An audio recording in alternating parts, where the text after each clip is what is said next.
అది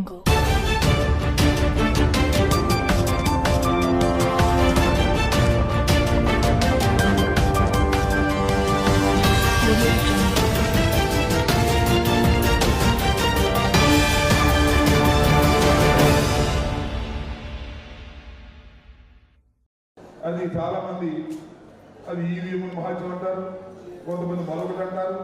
ఒక భారీ ఓటమి మనం చవి చూసాం. కేవలం 11 సీట్లు మాత్రమే గెలుచుకోవడం జరిగింది.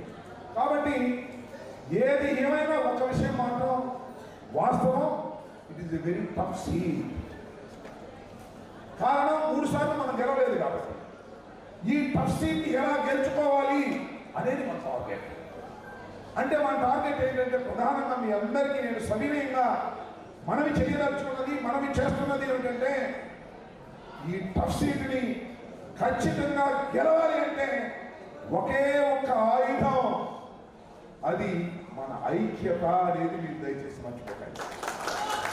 ఎక్కడ చీమ పూరే సందు కూడా లేకుండా ఐక్యంగా ఉన్న రోజున తెలుగుదేశం కంచుకోట అనుకుంటున్నారే, ఆ కంచుకోటని ఒక్క దెబ్బకే పగలగొట్టగలుగుతామనే విషయాన్ని మీరు దయచేసి మర్చిపోవద్దని